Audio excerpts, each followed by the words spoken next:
Hello, you have arrived at the Convergence Corner. I'm Brendan Menapace, Content Director for Print and Promo Marketing here at ASI.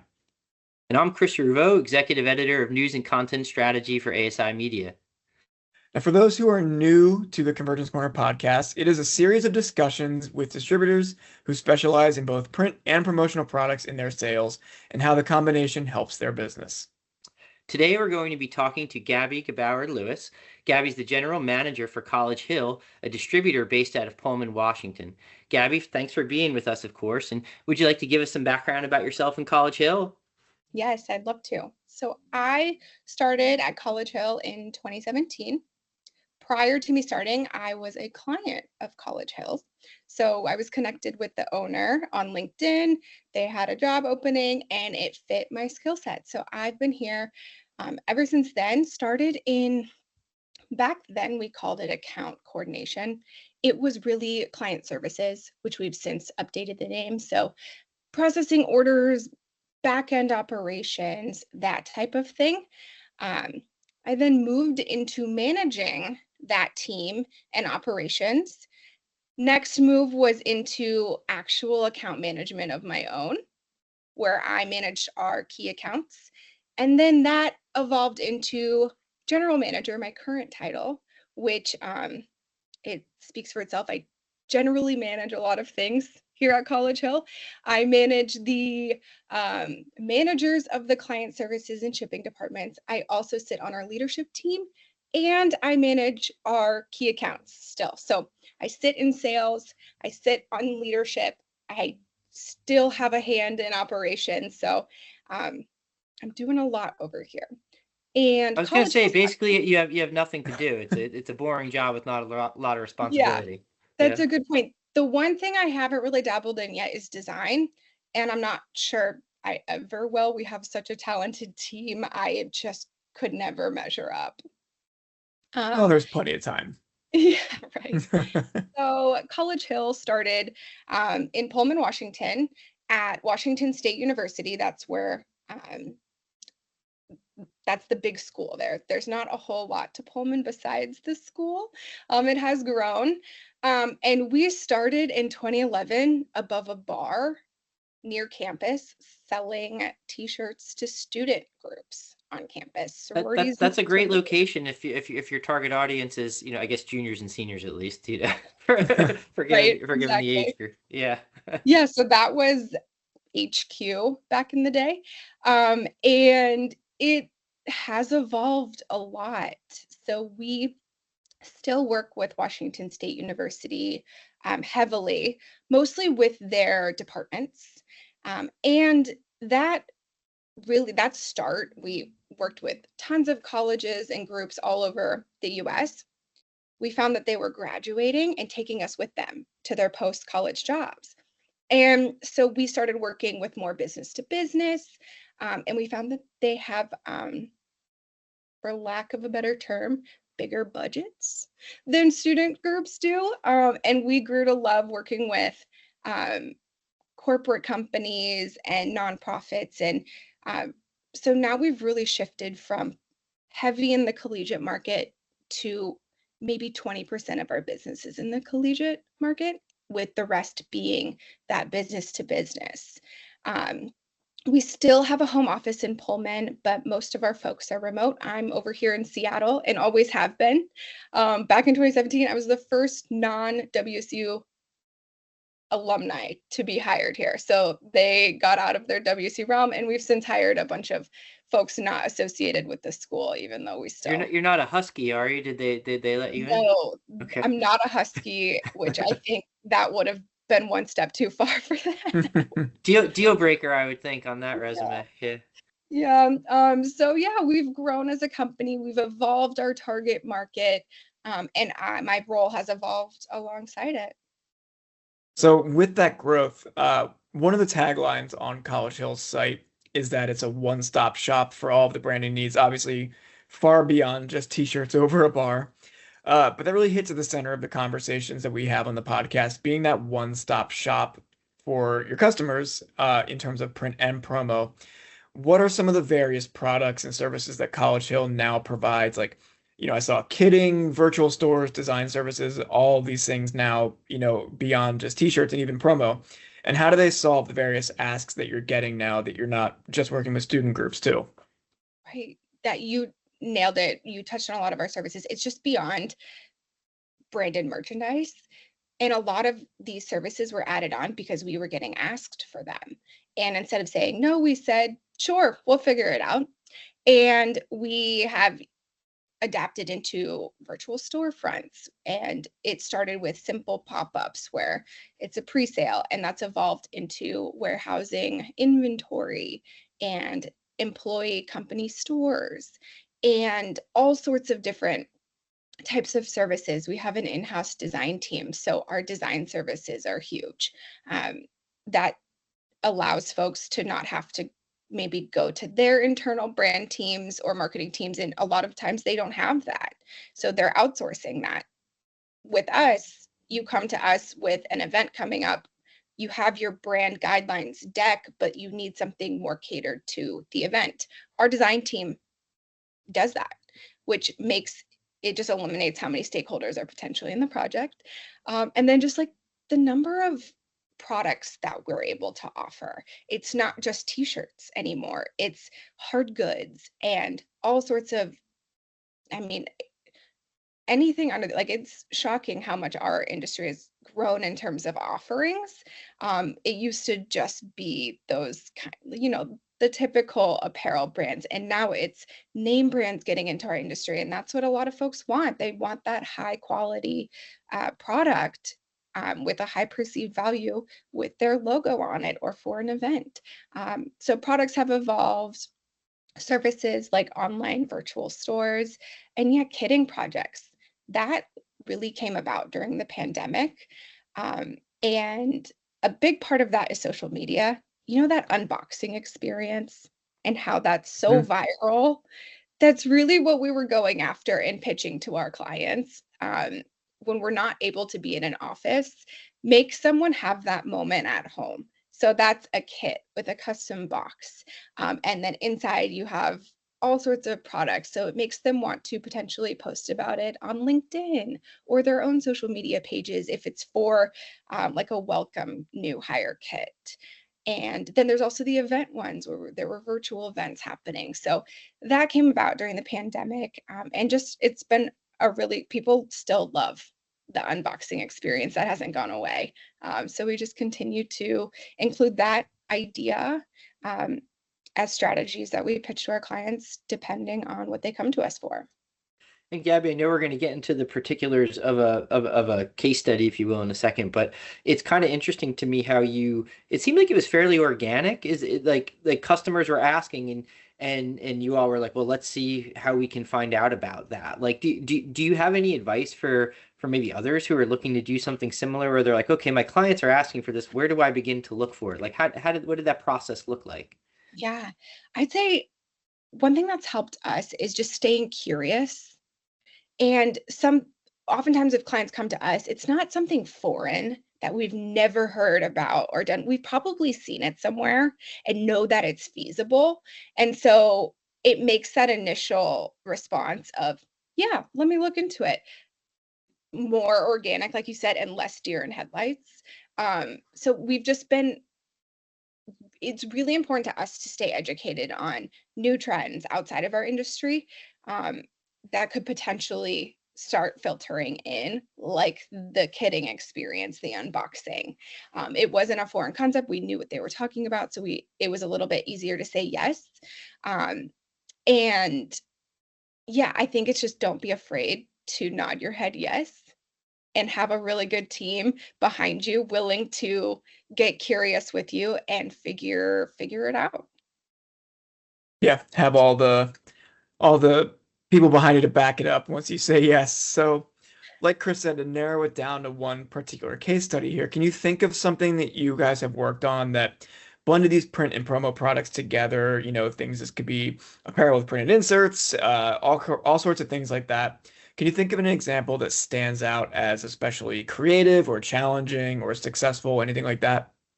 Yeah, I'll touch on two. I'm going to start with the first one, which is a nonprofit organization called Helinski's Hope, which is near and dear to our heart at College Hill.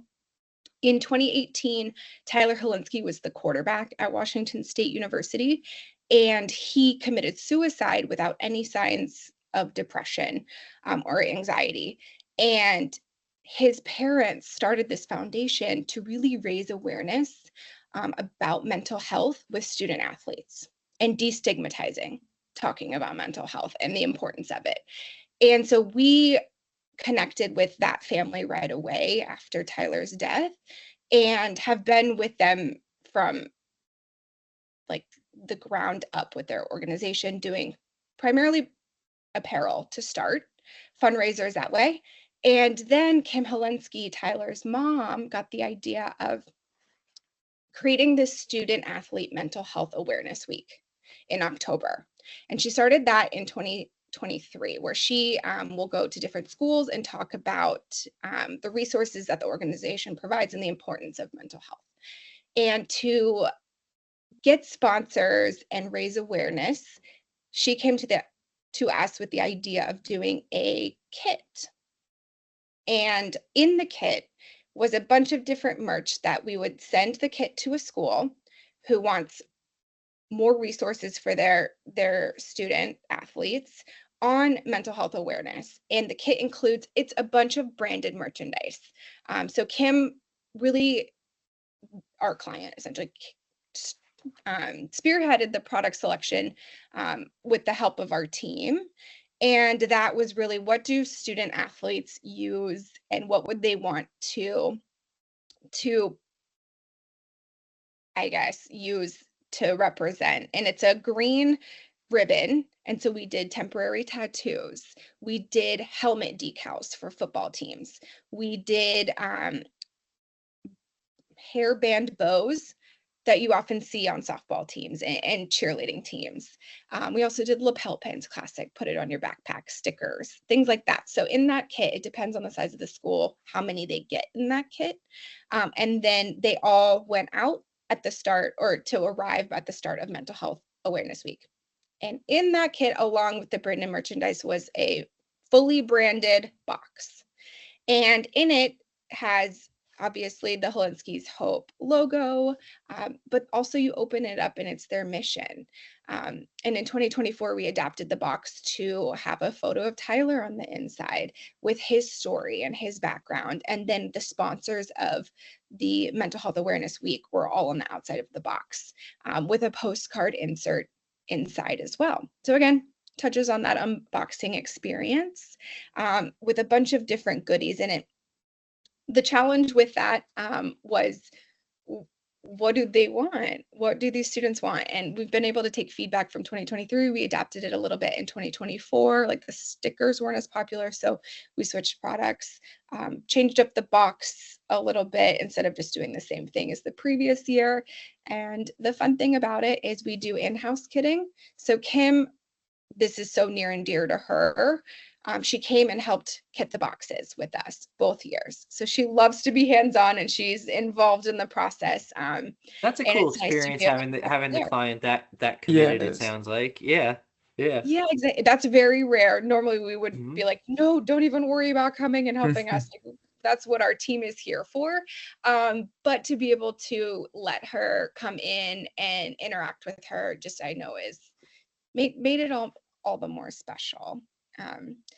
You asked about challenges. Challenge with that project is just with kitting logistics. It's all those are very different products. Sometimes they don't always all fit in the box. So we have to kind of finagle. It's a little bit of Tetris. How can we get everything to fit? Even though we get the biggest box size every year, sometimes it's still a struggle.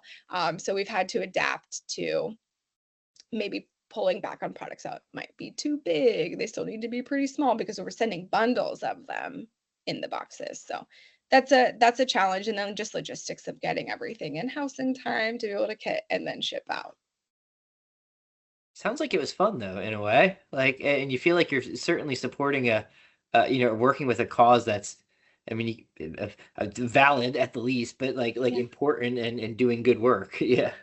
Exactly. Yeah, giving back and doing good is a core value at College Hill. And this one just really hits home for us, being so close with the client. It's been hugely rewarding for a lot of our team to get to know Kim and just see their growth. It's grown to where over 200 schools have signed up to be on board for Student Mental Health Awareness Week. So, and it's growing, which just makes the project all the more fun. And we've already started talking about 2025's Wow, project. that's incredible. Really, really cool that you guys get to work on that with something that Mhm. came from, your own backyard. That's really special. Yeah. When you're putting together these kits, you've said, certain things you've adapted the products that are in them. How do you come to the conclusions of which products go in aside from what physically fits in the box, like you said a second ago, what is the process like of choosing the product? Is that something that you guys come up with, or is it something that, the family and the organization comes to you with an idea? For that specific project, the organization came to us with really strong ideas, and then we'll just in that meeting go back and forth of, okay, well, what about this and what about that, and then going out and seeing what's available, sourcing the ideas, coming back and maybe tweaking it a little bit. Oh, that doesn't allow for maybe the design that we wanted, so tweaking it a little bit more. But we've also had kitting projects where they come to us and say, we trust you. What do you suggest? Here's our target market. Here's our goal. Here's our budget. Here's our timeline. And then we source ideas based off of that, and the type of company it is. A kit for a school is going to be wildly different than a kit for maybe a technology company. So it's really adapting to and understanding and asking questions about, well, what is this for and what's the end goal and who are your people? And something like this, I, you have to be, it's something so particular. You have to be just that extra level of thoughtfulness, I think, really goes into something like this. I had a question on the box because I think for some of our listeners, they're not all, but some are definitely coming from a very promo products heavy background. So how important is that box in kind of developing a branded approach, if you will, to the box? Like, because that box in a sense is every bit as important to the brand building and the messaging as the products themselves, right? So how do you approach that? Yes, it's so true. It's the first impression. Hmm. Your box can't be like this, like it needs to match what's inside and vice versa. So if you have a very like your event is really fun and loud, like let's match the branding to your event, knowing that that box is probably a one-time use. So you'd probably want the stuff inside to be used more, whether it's a backpack or apparel. And sometimes we pull back on the over the topness of the products themselves and go wild on the box.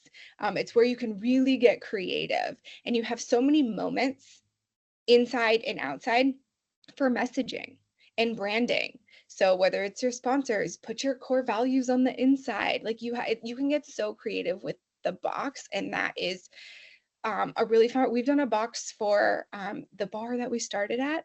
They have this mug club, and we made the outside of the box look like the outside of the bar. And the inside of the bar is iconic because they have everyone signs the walls. So the walls are crazy with signatures, and they paint over them. And it's hard to describe unless you've been there. And so the inside of the box were like the walls of the inside of the bar. So you can get super creative.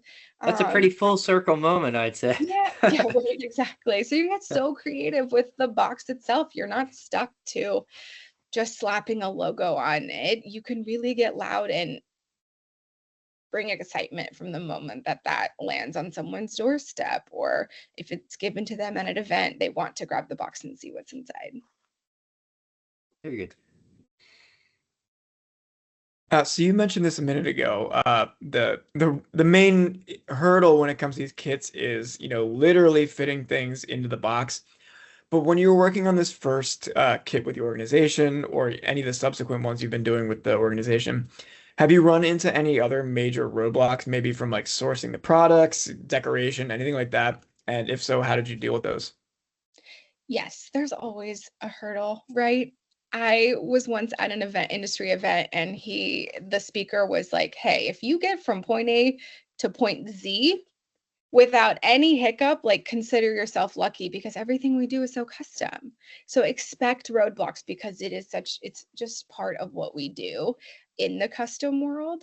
It's not that simple. So yeah, always challenges, whether it's being able to source a product that isn't, like, say they don't want to spend a lot on shipping costs, or they want to try and minimize that. Okay, we can't really suggest things that are super heavy. Like maybe we won't do a paperweight in here. So being mindful of weight, and maybe they don't want a huge box. So we need to really, you have to get out I have my ruler, and I'm like, okay, what would fit in this box?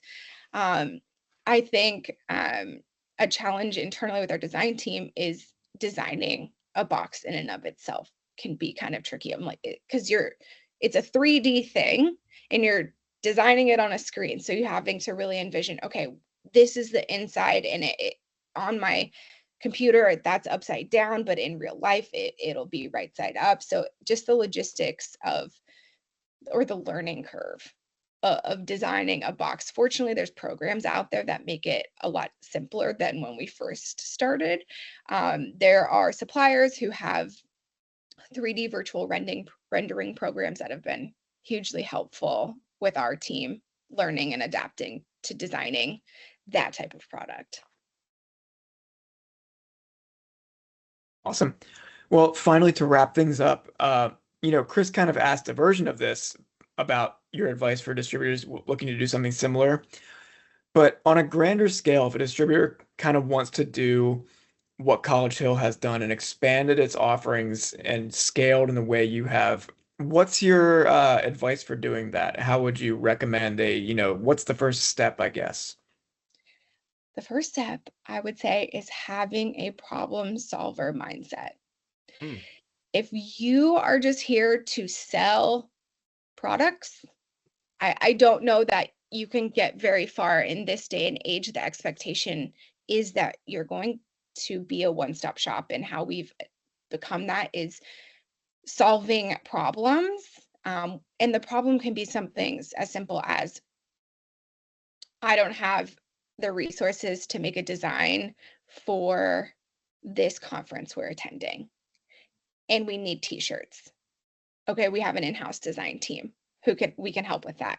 To something more complicated as, hey, we want to have an employee store where we have a different type of currency. It's not actual money, they use a point system, and we want to be able to send out new hire kits as soon as people are onboarded, and we want to give them points to use to the store in the kits. So it can be something as simple or complex as that, and that's how our virtual storefronts came to be, and employee stores. So they came to us with their problem, and we provided solutions, and we were quick.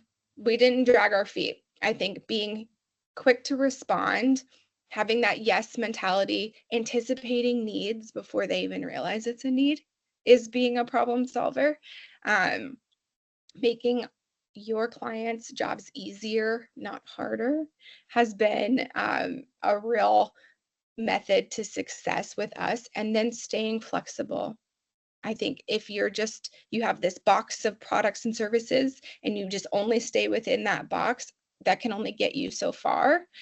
You have to be willing to ask your clients, what problem is on your plate that I can help solve? And it may be a simple problem, it may be complex to where we've never seen that before, but we say, hey, we're willing to help you out. And that's been a real key to our success, is solving problems, staying adaptable, staying flexible, being quick, and anticipating needs. Great. Well, Gabby, thank you so much for joining us today. This has been really good insight, and thank you again for sharing that case study with us. That about does it for all the time we have today on the Convergence Corner. Once again, I am Brendan Menapace.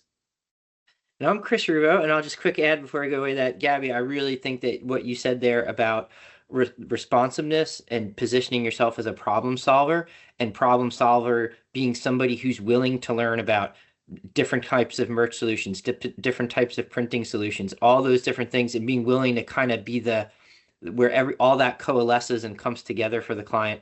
That's where so many things are going, and that's really, I think, the essence of what this podcast aims to be about. That if you keep that open mind and work in that way and bring these things together and learn about these things, you become that one-stop shop. And increasingly, that's what people are looking for, because if all they wanted to do is just to place an order for a t-shirt that they already know they want, they have a lot of online sources they could do that. It's that consultation that makes the difference, and that willingness to learn about different things. So I just wanted to get that in because I thought that was such a great point. So thank you for your time. Yeah. Thank you both. Great. Thank you everyone for listening. This has been the Convergence Corner podcast.